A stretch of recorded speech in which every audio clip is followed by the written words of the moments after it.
All right, I'm coming on, Reem.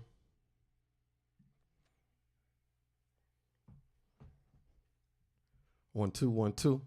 Let me know if you hear it. 1 2 1 2. I'm hoping we on now.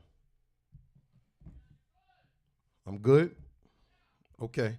Sorry for the technical difficulties. Welcome to Conversations with Malik. Okay, we're gonna get it back going again. Let's get it back going again. Let's do this. Let's do this right again. Let's do this right again. Yeah. Yeah. Yeah. Sorry for the technical difficulties. Conversation with Malik. Conversations with Malik. Yeah. All right, you can hear me. Cool.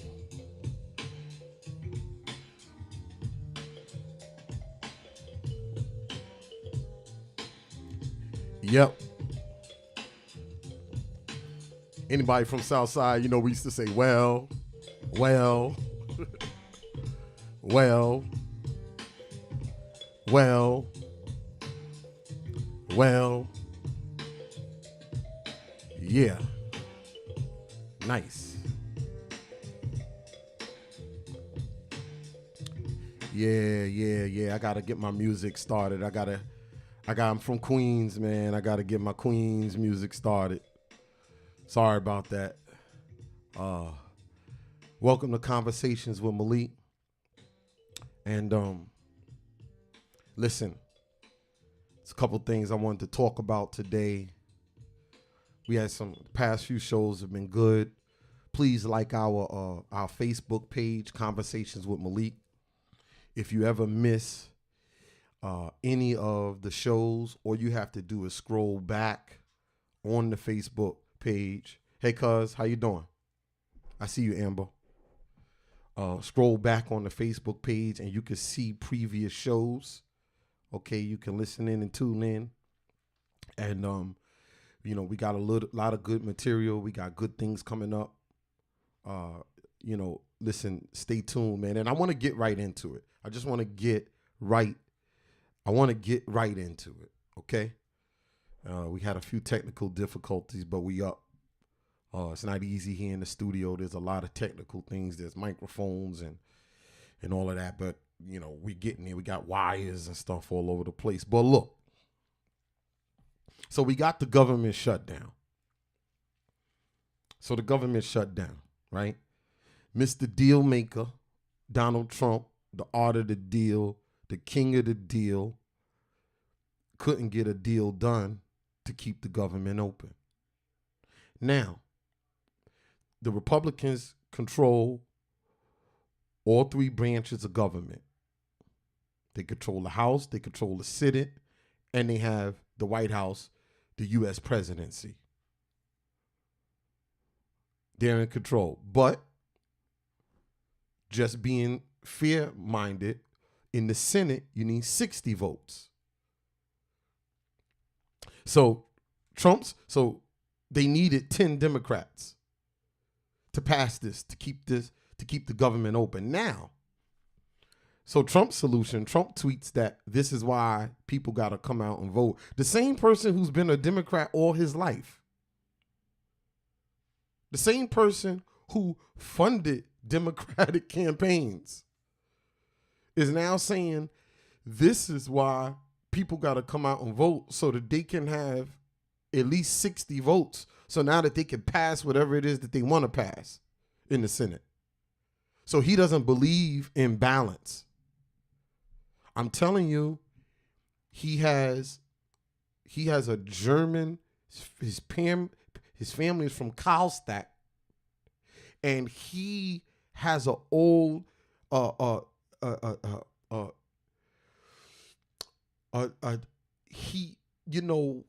dictator. He has a dictator's philosophy about how to rule. He does. He is a guy who hasn't spoken to Obama since that day that we saw all of them, him and Obama, meet. They haven't spoken since that day. Now, I understand why Obama hasn't spoken to him. I wouldn't speak to him either. I just wouldn't. I wouldn't speak to him. But you would think that somebody that's been in the position that you're going in, and they've been in that position for 8 years, don't you think that that person would be able to give you some sound leadership and experiential advice to help you avoid some of the pitfalls and the potholes? Don't you think? I mean, I would think so.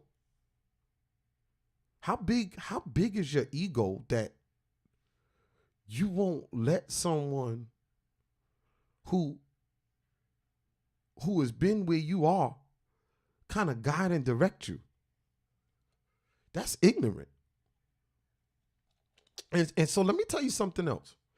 I get why he doesn't do it, because he doesn't value. He looks at, this is the guy that said Obama wasn't even born here.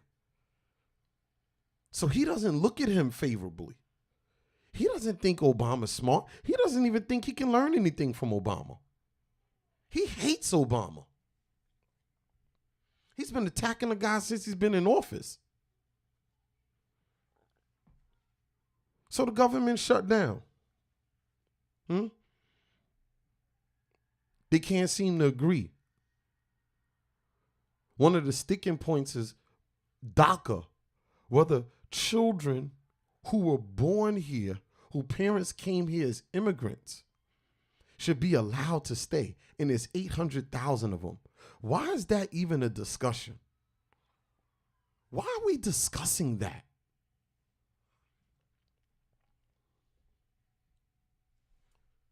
Trump's family's from Bavaria. Do you know what it was like in Karlstadt, Bavaria? There was a reason his family came over here. Just look up 18th century Bavaria when his parents came over. They didn't have anything. They were leaving. Things were tough where they from, and I don't want to use the word shithole that he used to describe African nations and people from Haiti.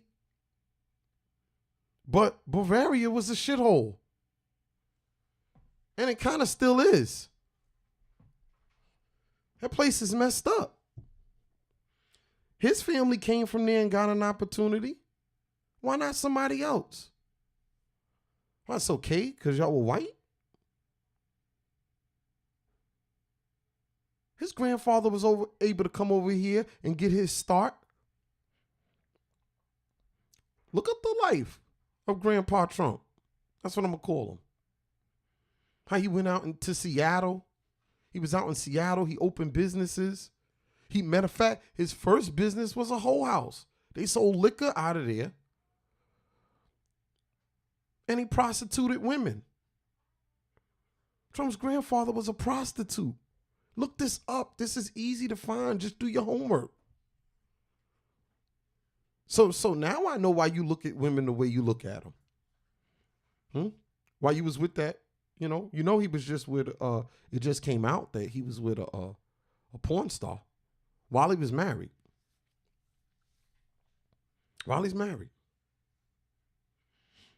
So Mitch McConnell, Lindsey Graham, these guys, they go out with Trump and they on the golf course, they play golf with him.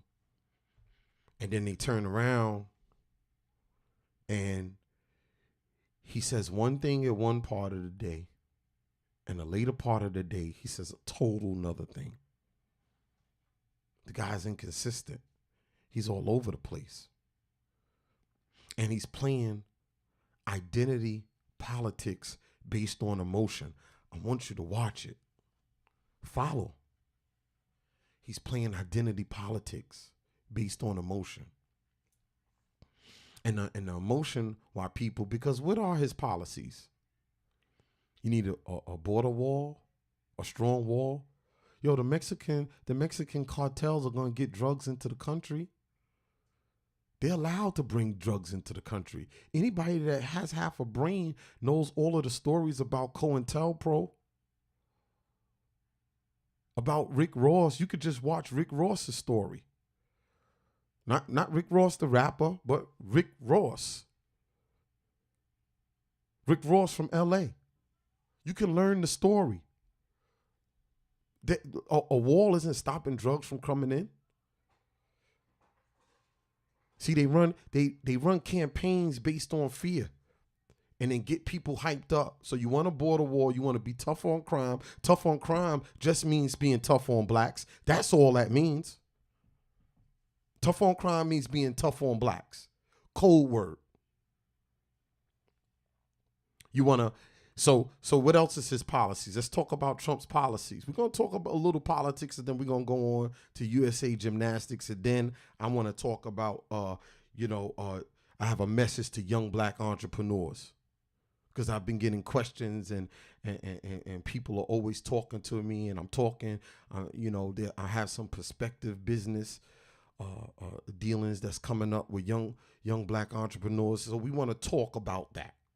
And that's one of my things, finances. But we're going to start with this. And so that's his policies. Tough on crime, border wall, immigration, regulation, deregulate so that companies don't have to. You know what regulations are?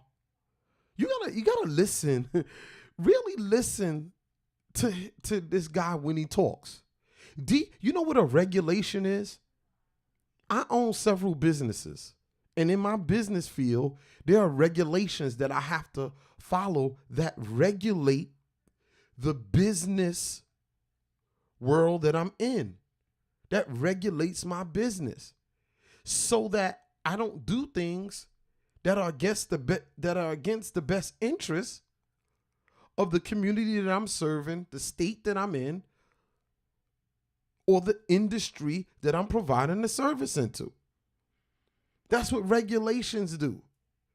Regulations also require you to have certain things in place. And listen, man, I deal with DOT, I deal with different organizations, and sometimes they drive me crazy, but all of the hoops that they put me through make me better. It makes me a better businessman. Regulations make sure that companies are operating on the up and up. Do you want to know what else regulations do? Because when you hear Trump talk about deregulation, listen, regulation also works in the behalf of the employee, of the people that are working. Companies have to have certain standards when they're dealing with their employees. It protects workers and unions. They have to follow certain codes of ethics. And when you deregulate, then, some of these companies don't have to be on the up and up when they're doing business practices. Now I get it. He wants to, if you let the Republicans tell it, that the reason they want to,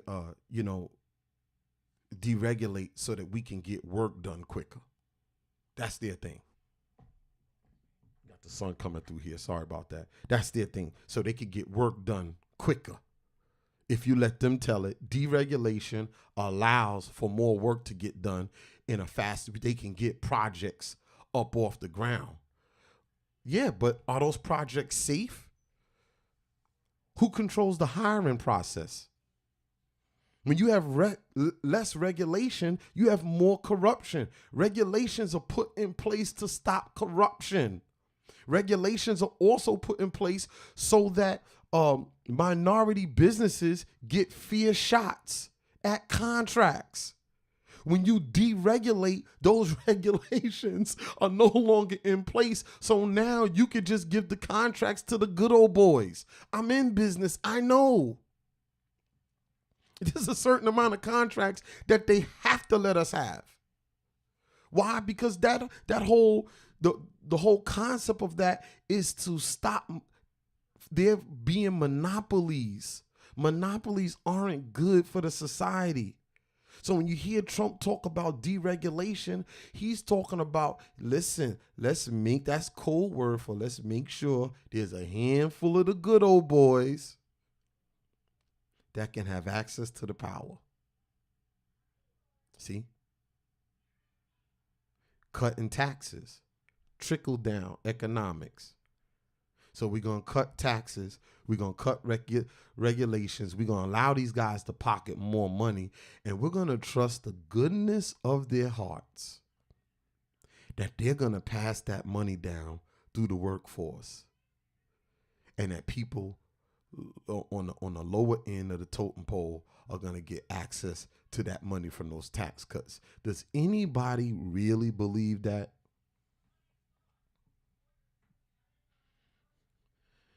And why do voters come out for that? And I'm going to tell you why.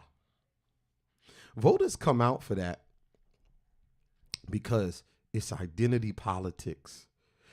Identity politics and emotional sensations. They hear Trump. Trump is talking the gift the gab. He's talking tough against the colored people. He's talking tough on crime. They understand it. When he says America first, make America great again, that just means, bring America back to a time when certain people had the upper hand. That's all that means. And that rings true to people who are upset. Now, these same people that are upset don't understand that the reason why a lot of jobs were shipped overseas is because of these same politicians that they're voting for allowed these corporations to do it. That's why the jobs aren't here. That's why the jobs aren't here.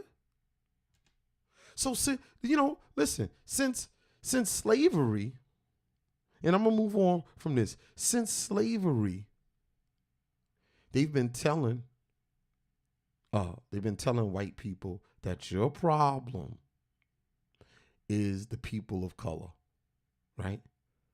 And they convinced them, don't like them. Don't like them.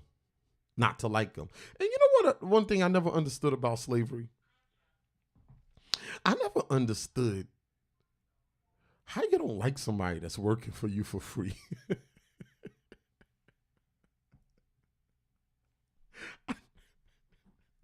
I never understood that.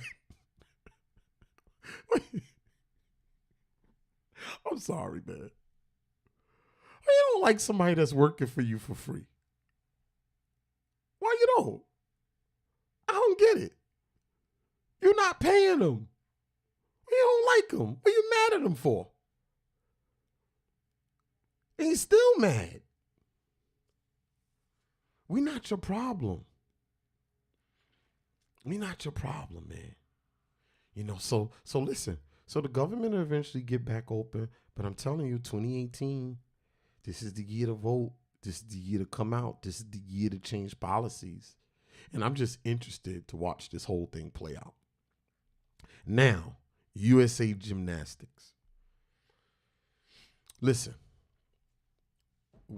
we've seen this over and over and over again. So women are coming out. The whole hashtag Me Too, I'm happy for it. I see it. Big ups. Keep doing what you're doing. Right? And so we've seen institutions cover up sexual misconduct because they're trying to protect the brand. We've seen it in Hollywood, with Hollywood studios. We've seen it with Penn State. We're seeing Dusky. Goes on and on, right? Now we're seeing it, the USA Gymnastics. And Dr. Larry Nassar, all of those years where I used to be watching gymnastics, I used to be looking at that guy with the glasses. Just please Google and look up Larry Nassar. He's a weird looking guy. Dude, it's weird. Yo, I used to be looking at this guy like, he's the trainer. Like, this is the doctor. This guy just looked weird. Creepy dude. I don't know if that'd be a tough one for me to trust my daughter around this guy. But let me tell you.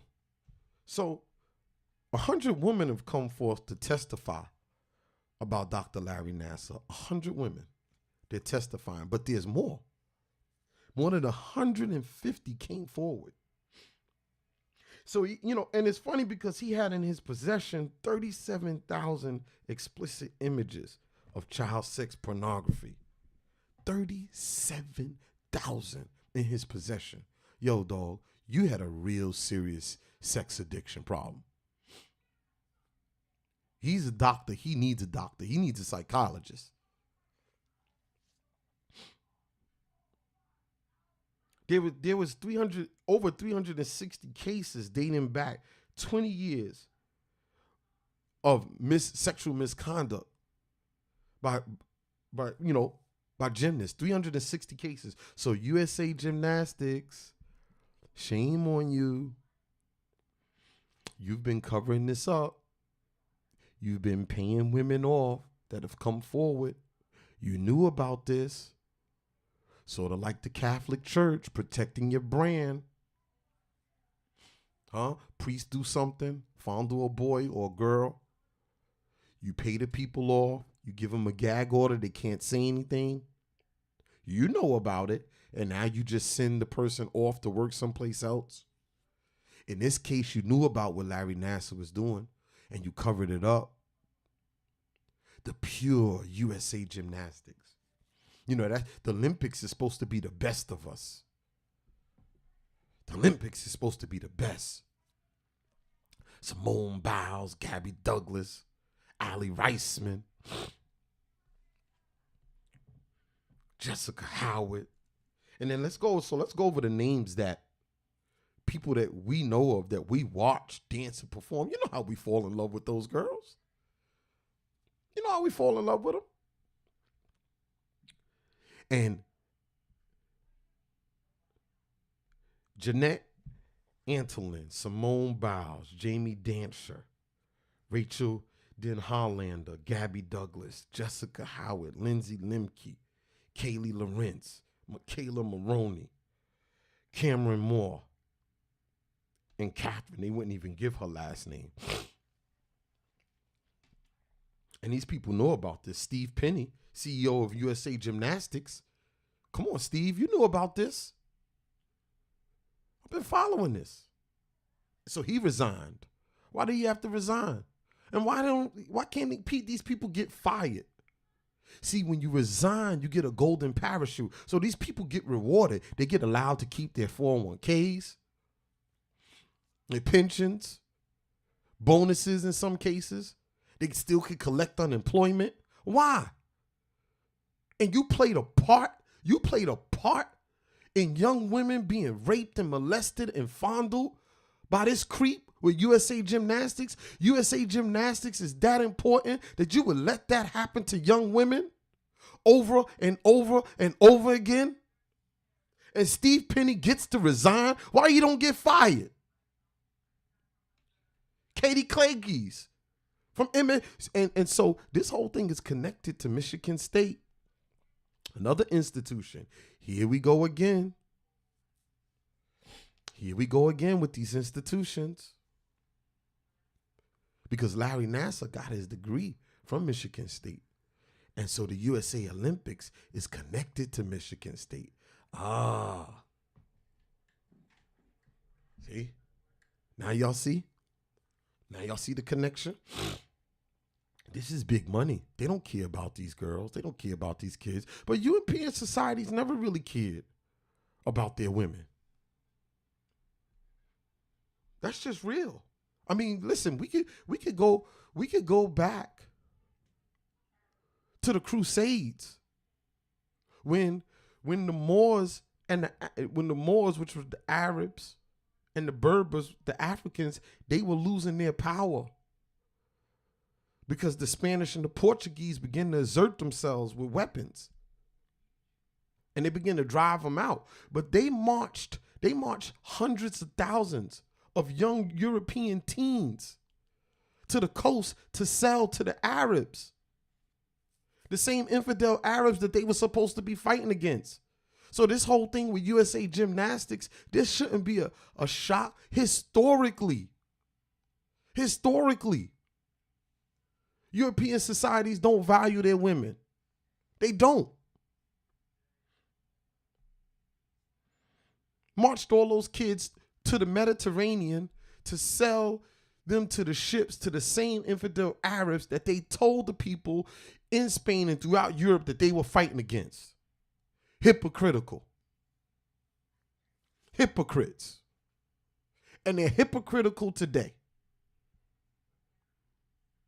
They're hypocritical today. They covered this up for years. They knew about this guy. And you want to know how they got caught? This is how they got caught.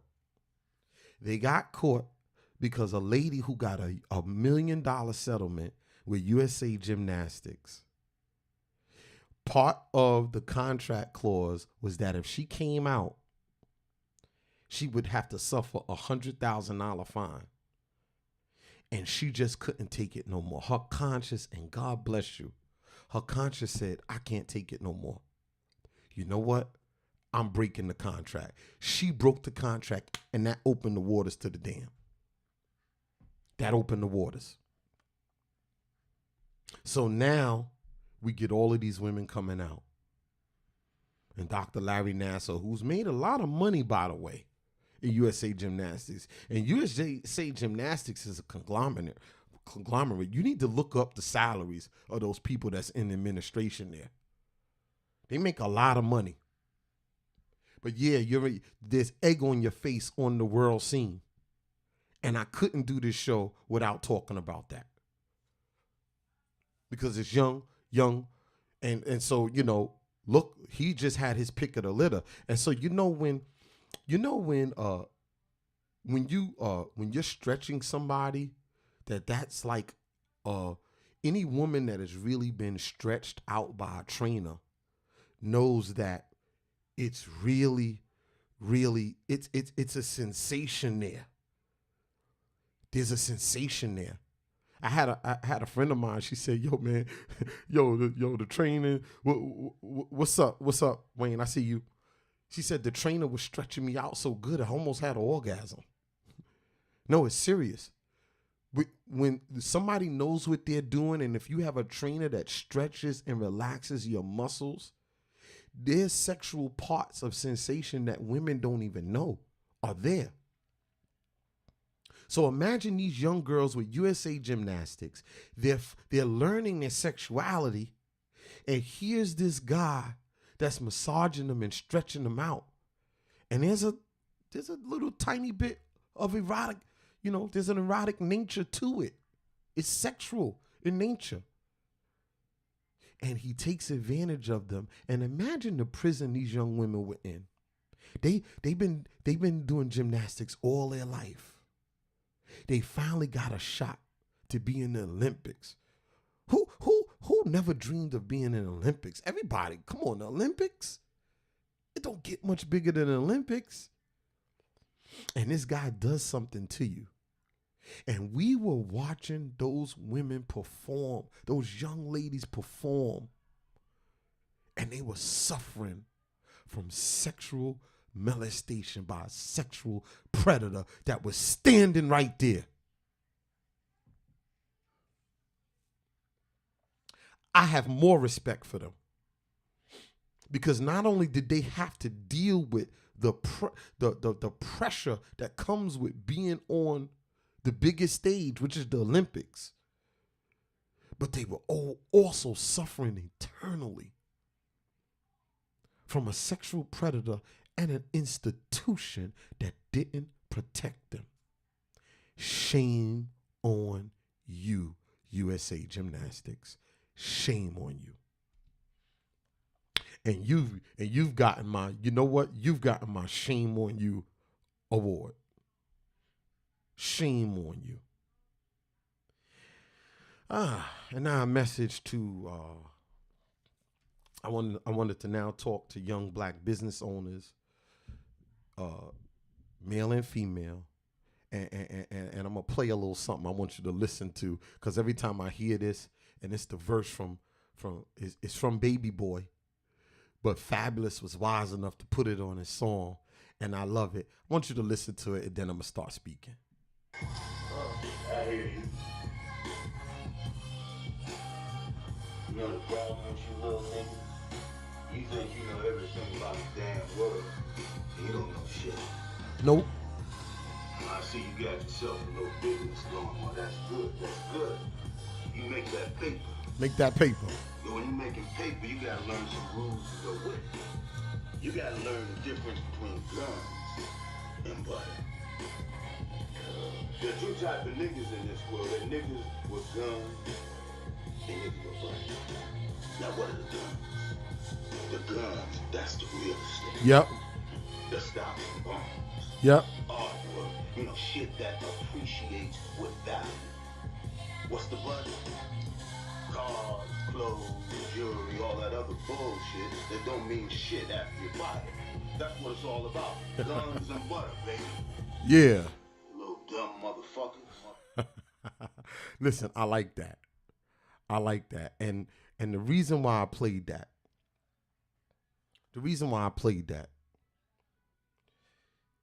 is because what happens to young entrepreneurs, they make a few key mistakes.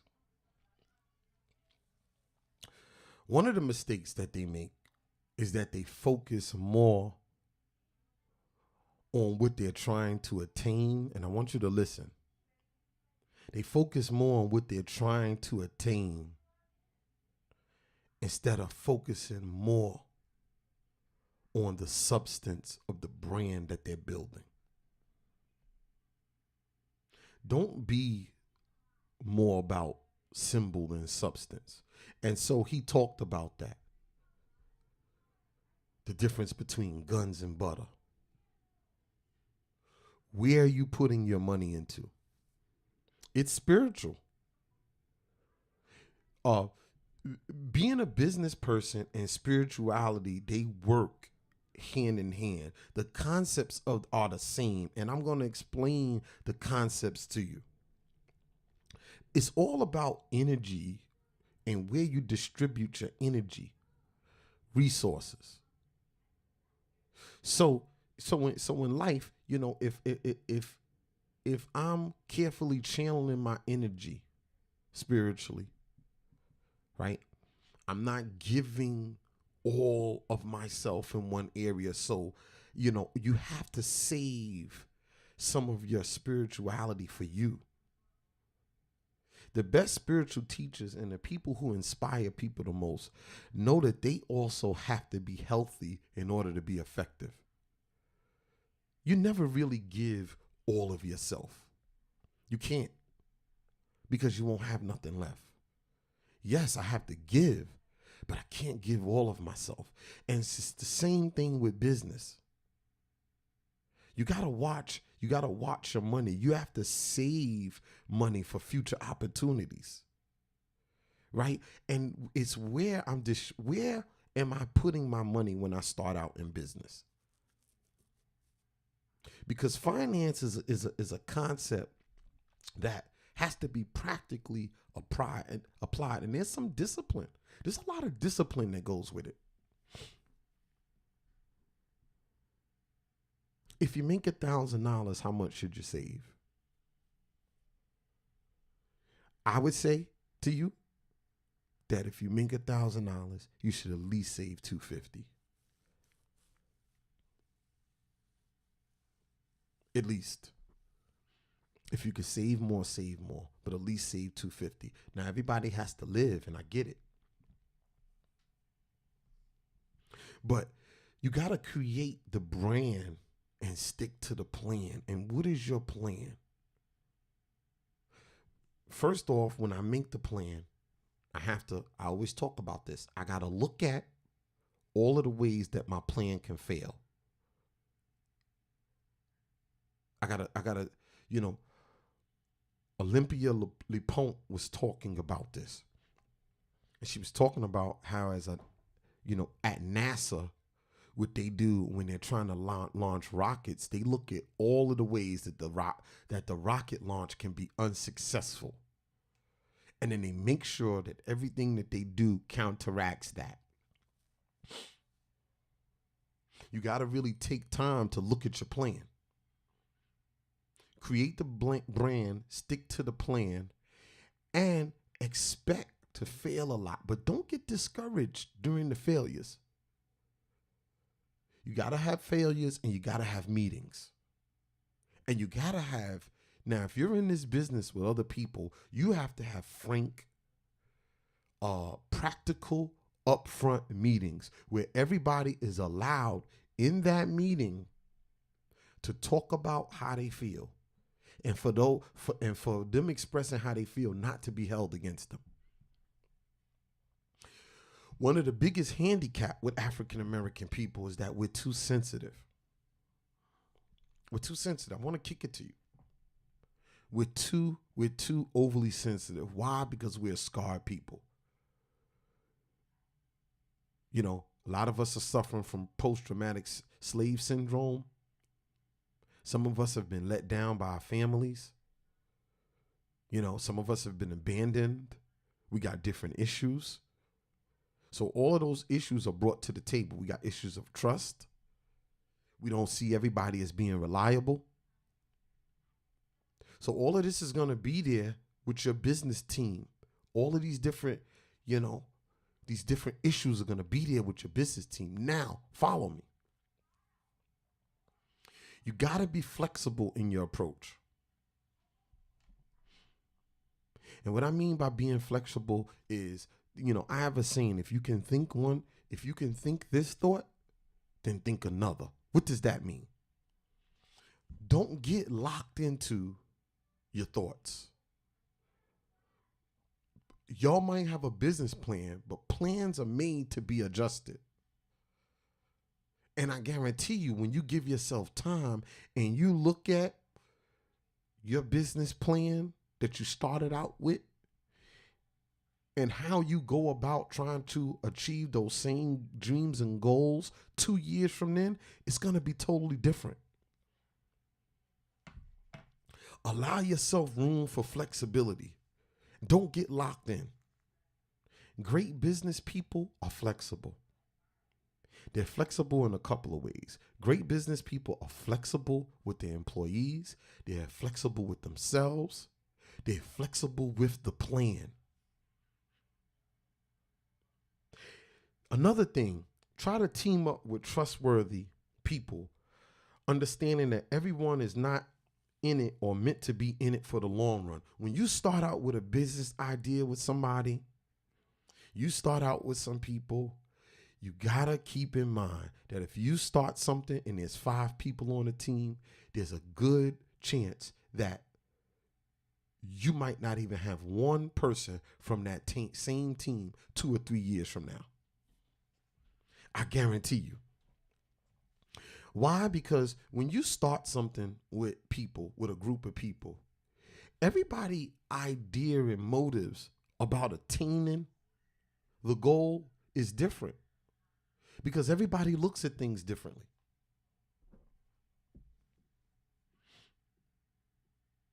So when you start, and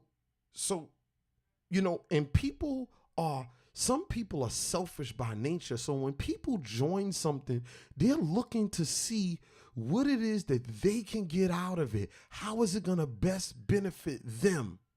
And this lies where the dilemma starts in business. And I want you to listen, young black entrepreneurs, listen to me. Because we're dealing with a lot of different factors. We're dealing with the Willie Lynch syndrome. Okay? Remember when Willie Lynch was brought to the shores of America because they had problems with the slaves. Slavery was rough on them. People were running away. We were always breaking away. And he came and he said, put the light skin against the dark skin, the male against the female, the short against the tall. The one with the big nose against the one with the small nose. The one with the big hands against the one with the small hands. Put them, against each other with names and tribes, and never miss a step to exploit what makes them different. Never miss a step. Always point it out, and always. So you gotta watching business, that there's gonna be differences among y'all. It's not easy. We don't as a people, we don't just trust each other. And people in general just don't trust each other. It's not easy getting back past the character defects and the shortcomings of people when you're trying to work in business. I found that my experience as a young black entrepreneur, that people will give you opportunities if you're serious. And I want people to get that whole thing. And that's why I read Black Enterprise Magazine, because I hate that whole thing that, blacks don't do good business. I hate that. You need to read Black Enterprise Magazine. So there's people of all races that don't do good business. Really. Come on. I've been in all kinds of businesses that I'll never go back to. All shades of colors. People will do business to you. Don't be afraid to take your brand to anybody. Don't be afraid. People just want to see a couple of things. And this is how you build the foundation. What's up, Butch? I see you. This is how you build your foundation in business. One, you got to save your money for future opportunities. There's an old saying, when preparation meets opportunity, what does that equal? When preparation meets opportunity, that equals success. Let's talk about the preparation part. How am I preparing myself for opportunity when opportunity comes? Because opportunity comes around like the orbit. Eminem, let me tell you something. Eminem made one of the most powerful records that you will ever hear. And it's called Lose Yourself. You better lose yourself in the moment. You know it, you're going. You better never let it go. You got one shot to not miss your chance to blow, because opportunity knocks once in a lifetime. I work out to that record.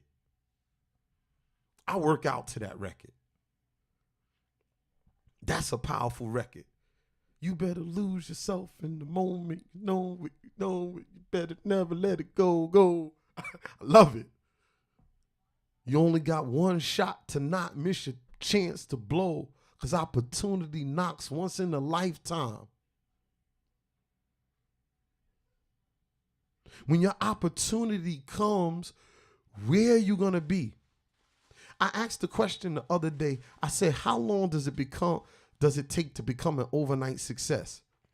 And some people answered overnight. Wrong answer. Wrong answer. It takes a long time to become an overnight success. It takes a long time. It takes days and days and days and days and days of preparation. So when preparation meets opportunity, that equals success, right? So now, preparation does a couple of things. Preparation sets me up mentally, spiritually, emotionally, and physically for when the opportunity comes, I can capitalize on it. What is preparation? Preparation is getting your books together, making sure you got your business plan, making sure that you're saving money, making sure that you're building your credit, that you're opening business cards, cards in the name of the business, debit cards, credit cards, Dun & Bradstreet number. I want you to take this and use this. This is for free. I'm giving you jewels for free. There's some jewels in this dome he could sell if you chose. Remember when I said that? You set up your bricks and sticks. The bricks is you putting your feet on the ground. The sticks is the paperwork. Get the paperwork together. Get you an accountant, somebody that does your taxes. Take your time, learn about the taxes. It's not just about running and hustling. And that was one of the biggest transitions that I had to make, is learning how to sit and cross the T's and dot the I's. This is where meditation comes into place. I'm going to talk about meditation until my dying breath. Why? Because it's more needed. And the African American community doesn't want to talk about meditation. And that's why a lot of people are so mentally unstable. Let me give you a couple quick practices. Because somebody said to me, Malik, you're talking about meditation. How do you meditate? There's no one way. Let me give you a couple of introductory points. You breathe in real slow through your nose until your stomach fills, and you breathe out real slow through your mouth. You breathe in the good energy. You breathe out the bad energy. You let it go. You let it out. When you're controlling your breathing's going to control your heart rate. This is scientific. This is biological. Your heart rate is going to also, you breathing in, is going to give you healthy oxygen to your brain. Your brain is going to get an opportunity to rest and relax from all of the Twitter, the social media, your cell phone, your wife, your kids, your husband, your job, all of the things you think you got to do. That 10 minutes or that 20 minutes is going to be going towards your health. Now, another key, somebody said to me, Malik, so when I try to meditate, my mind is running. The reason why the mind is running, because there's 5 parts of the brain. That's why your mind is running. So there's different parts of your brain. Surrender to it. There's nothing you could do. The human brain is the most elaborate mechanism ever created. 30 supercomputers don't match up to it. I'm going there. I'm going there because some of you young black entrepreneurs are going to understand this. You're going to get it. If you don't get it now, you'll get it later. And what that does is surrender to the fact that your mind is racing. But when you practice something over and over, 2 weeks into meditation, 3 weeks into meditation, you're going to notice that you're going to go long periods without nothing going on in your mind. You do that for 20 minutes in the morning, 20 minutes in the evening. You go periods of the day where you don't look at your phone, where you're not listening to any music. And I'm going to tell you what you're going to start to get. You're going to start to get soundness of mind. With soundness of mind comes clarity. Through clarity, wisdom comes in. And then you start to make prophetic choices. Then you start to look and you go, yo, wow, I thought of that. People start saying to you, yo, you're a genius. That was a great idea. You then get the ability to foresee and troubleshoot problems, and you get the ability to not react emotionally, but you start to see things from the inside. And that's a gift. That's a gift of being a business person. A lot of great business people, I talked about this in the other speech, that Andrew Carnegie talked about how it's important to be able to do one thing for 5 minutes. This was back in the 1920s. Be able to do one thing for 5 minutes.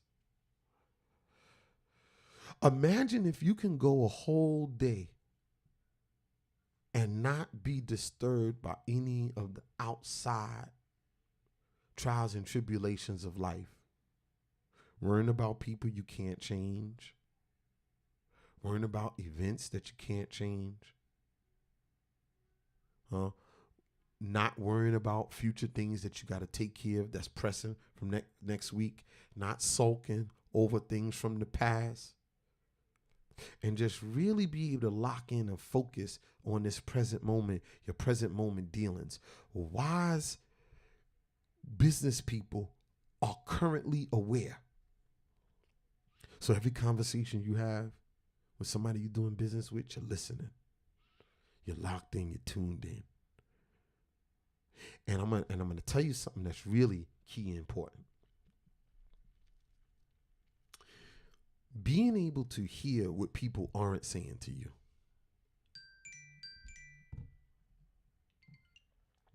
Being able to hear what people aren't saying to you. Being able to hear that. I'm here, Rocco. I'm doing the show. Call me. I'm here. Come through. Come through, man. Yep, I'm home.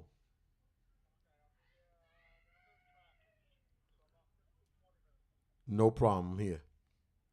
Look, I had to answer the phone because that's the construction guy coming to look at the garage so that we can set up our new studio. So I had to answer the phone, people. Had to answer the phone because we building and he's coming through on a Saturday. We getting work done. We want the studio to be nice.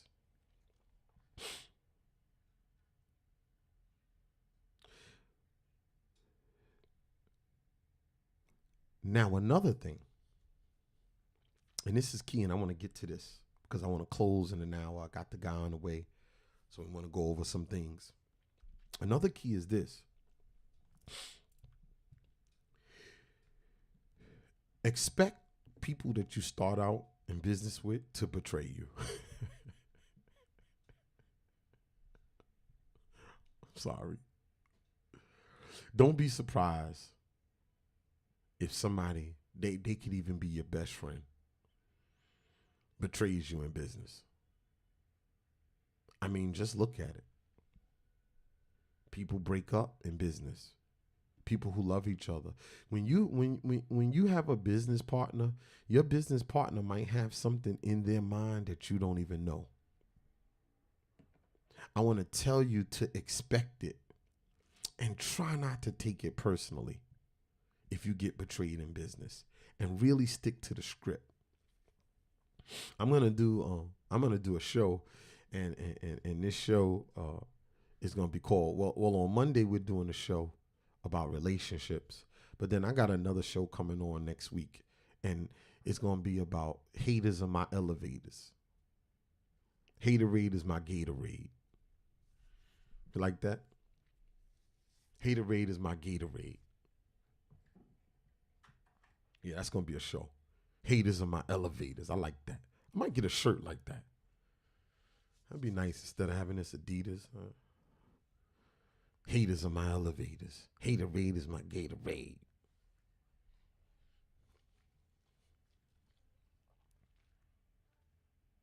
But in business, you will get betrayed. But don't take it personally. Try not to take it personally, really. And have more. So a lot of young business people that come over and they come to talk to me and they have plans and they want me to invest with them. I tell them no,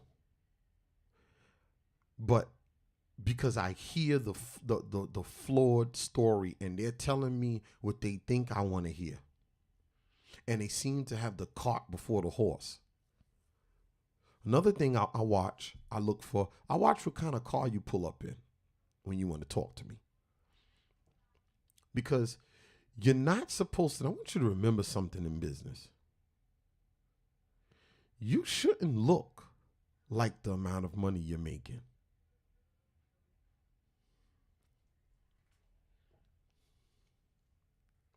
If you're making $1 million and you look like $1 million, that's a problem. You making $1 million, but you look like you're making only a couple $100,000. That's good.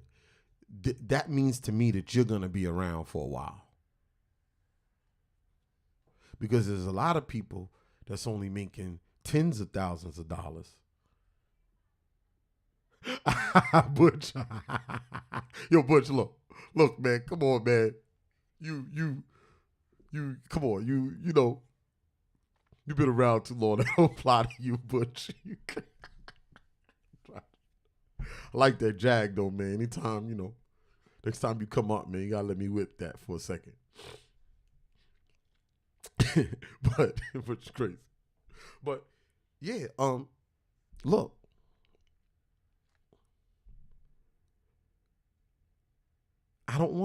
I shouldn't exactly look like how I'm doing.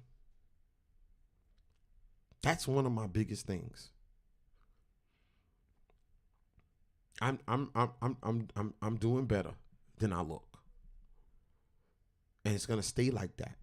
I bump into people, you know, I do business with people, and when I find out sometimes where they live, I'm like, whoa, I never suspected that from that guy.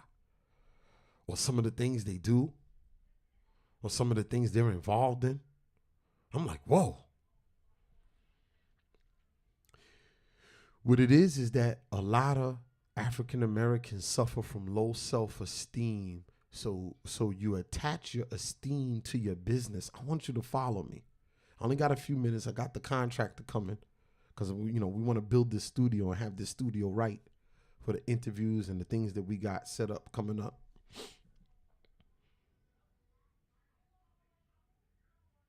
Because we suffer from low self-esteem, the first thing we look to do when we get money is we falsely build up our self-esteem.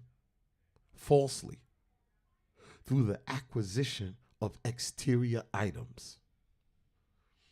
And I would encourage you, you know, there's an old African saying, the higher the monkey climbs, the more he shows his behind.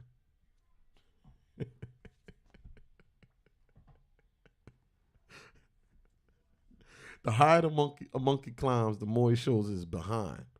It's an old African proverb.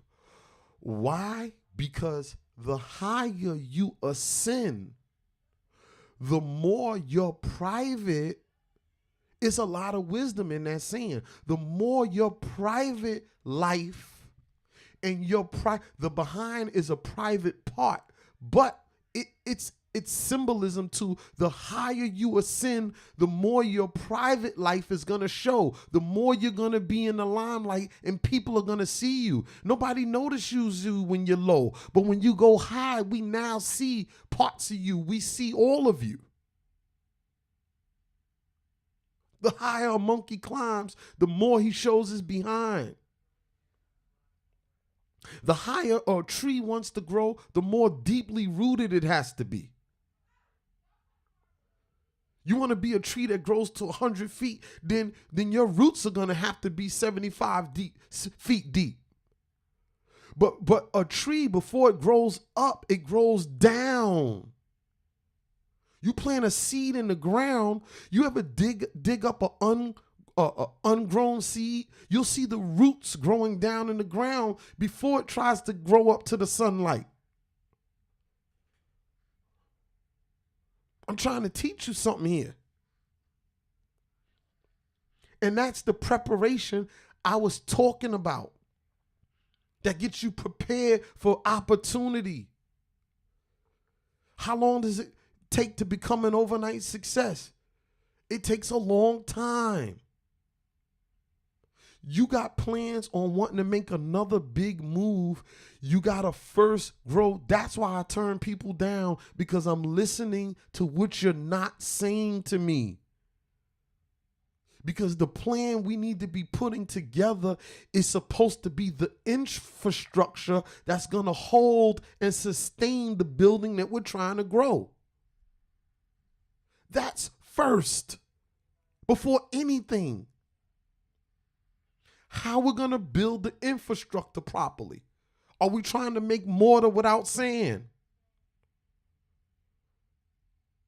Come on, we learned it. With the big bad wolf. What you build your house out of? Huh? You build your house out of straw. What happened to that house when the big bad wolf came? He blew the house down.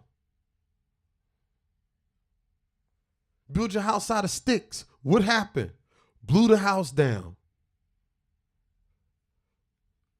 When you build your house out of concrete, what happens? It'll protect you from the big bad wolf. And let me tell you, life is going to throw you curveballs in business. Not everybody's cut to be a business person. You think you ain't going to have ups and downs, you're extremely delusional. Because being in business is just like when you see the person and they got the heart monitors on them. It's ups and downs. It's ups and downs. It builds character. It's just like life, man. You better be saving for a rainy day. If things are going good and you get a 2-3 year run where you're making a lot of money, bank it. Why? Because you might have a year run where it's not coming in like it was coming in.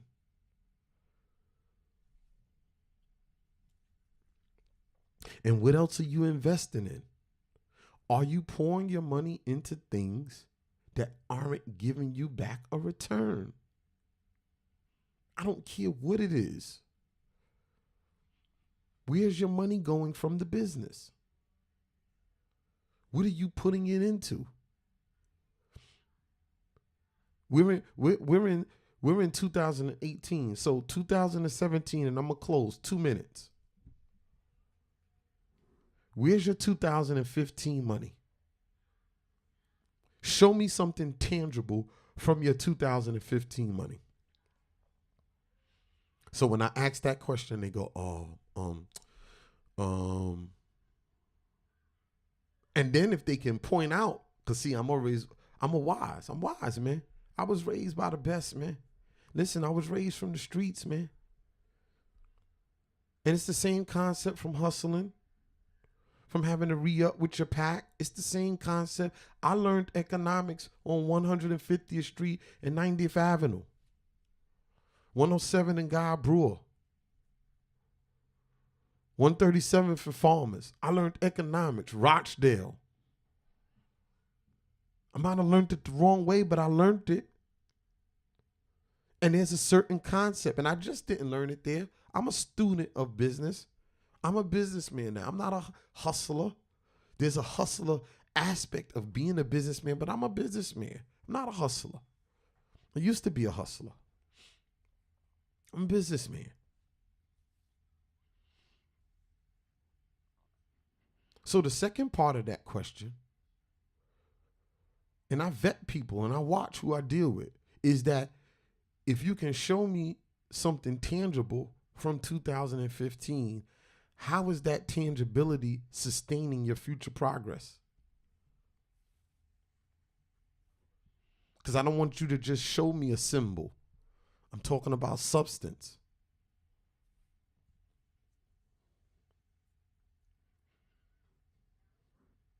I might start doing business courses for young black entrepreneurs, because what's happening is we aren't taught economics. These kids are being taught to go to school, but they're not taught economics and economic structural planning from a practical standpoint.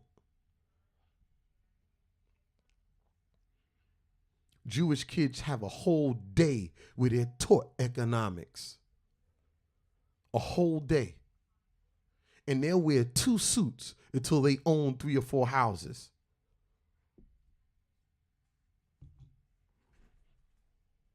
So our children aren't learning enough economic strategy. And a lot of y'all don't know enough neither. Adults, you don't know, so you can't teach them. Send them to people that can teach them.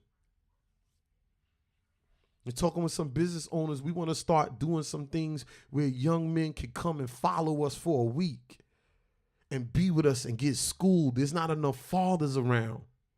There's not enough uncles to kick the wisdom to them. You gotta learn it. Somebody gotta teach it to you hands-on. I learned it hands-on from, I got a saying that I learned my lessons from the dead. A lot of the people who I learned what I know from are no longer here, but they were hustlers, man. My friend Mikey was the hustlingest hustler ever.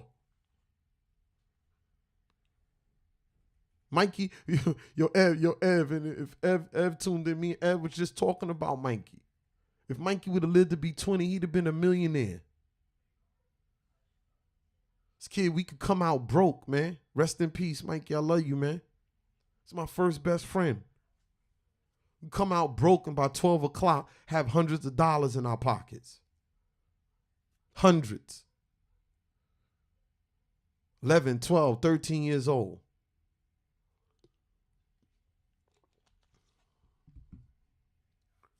And we need to do more than just financial seminars. But we need to do actual economic planning procedures that young men need to learn, and women.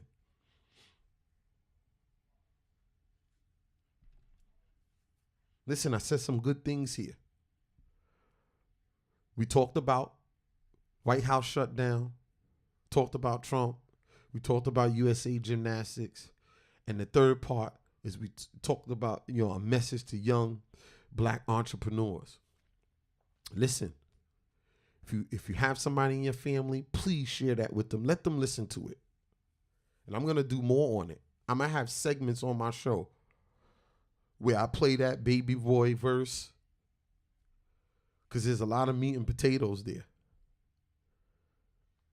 And I should maybe end with it.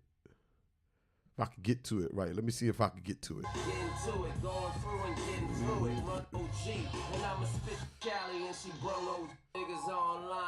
Yeah, I'm gonna leave with this. I'm gonna play it again. I hear you.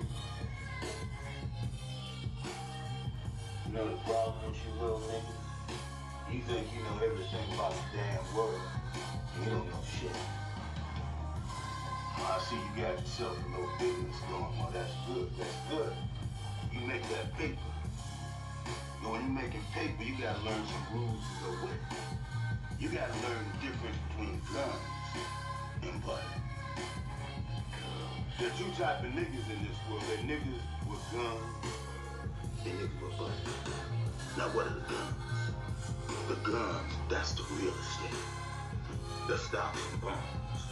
Artwork, shit that appreciates with value. What's the butter? Cars, clothes, jewelry, all that other bullshit that don't mean shit after you buy it. That's what it's all about. Guns and butter, baby. You little dumb motherfuckers. Peace and blessings.